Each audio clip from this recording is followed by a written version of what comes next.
पाठ 11। वाक्य सेंटेंस। परिभाषा। सार्थक शब्दों का व्यवस्थित समूह जो कोई अर्थ प्रकट करे उसे वाक्य कहते हैं। वाक्य के अंग।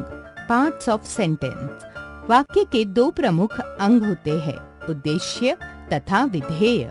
क उद्देश्य सब्जेक्ट। वाक्य में जिसके विषय में कुछ कहा जाता है वह उद्देश्य कहलाता है।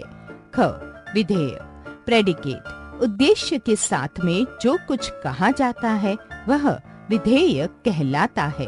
उदाहरण, मोहन मेरा बड़ा भाई है। मोहन उद्देश्य, मेरा बड़ा भाई है विधेय।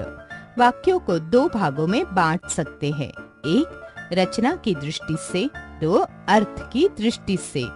रचना के आधार पर वाक्य के भेद। Kinds of sentence based on construction. रचना की दृष्टि से वाक्य के तीन भेद होते हैं। क सरल वाक्य सिंपल सेंटेंस। ख संयुक्त वाक्य कंपाउंड सेंटेंस। ग मिश्रित वाक्य कॉम्प्लेक्स सेंटेंस। क सरल वाक्य सिंपल सेंटेंस। सरल वाक्यों में केवल एक उद्देश्य तथा एक विधेय होता है। जैसे, एक राहुल पाठ याद कर रहा है। दो राकेश नदी में नहा रहा था। ख संयुक्त वाक्य कंपाउंड सेंटेंस। दो उपवाक्यों के मेल से बने वाक्यों को संयुक्त वाक्य कहलाते हैं। जैसे, एक राम स्कूल जाता है और मन लगाकर पढ़ता है। दो मैंने परिश्रम तो बहुत किया परंतु अंक कम आए। ग मिश्रित वाक्य कॉम्प्लेक्स सेंटेंस।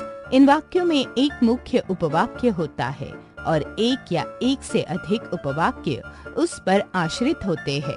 जैसे, एक जो परिश्रम करता है उसको फल मीठा ही मिलता है। दो अच्छा देशभक्त वो ही है जो देश के लिए ईमानदार हो। अर्थ के आधार पर वाक्य के भेद। Kinds of sentence based on meaning. अर्थ के आधार पर वाक्य के 8 भेद है। क सामान्य वाक्य सिंपल सेंटेंस। ख प्रश्नवाचक वाक्य इंटरोगेटिव सेंटेंस। ग निषेधवाचक वाक्य नेगेटिव सेंटेंस। घ इच्छावाचक वाक्य इम्पेरेटिव सेंटेंस। अंग संदेहवाचक वाक्य डाउटफुल सेंटेंस। च आज्ञावाचक वाक्य डिनोटिंग सेंटेंस। छ संकेतवाचक वाक्य इंडिकेटिव सेंटेंस। ज विस्मयादिबोधक वाक्य इंटरजेक्टिव सेंटेंस। ध्यान दीजिए, सार्थक शब्दों के व्यवस्थित और क्रमबद्ध समूह को वाक्य कहते हैं। उद्देश्य और विधेय वाक्य के दो अंग होते हैं।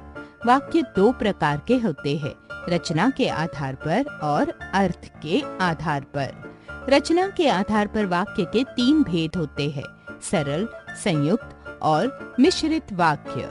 अर्थ के आधार पर वाक्य के 8 भेद होते हैं, सामान्य वाक्य, प्रश्नवाचक वाक्य, निषेधवाचक वाक्य, इच्छावाचक वाक्य, संदेहवाचक वाक्य, आज्ञावाचक वाक्य, संकेतवाचक वाक्य और विस्मयादिबोधक वाक्य।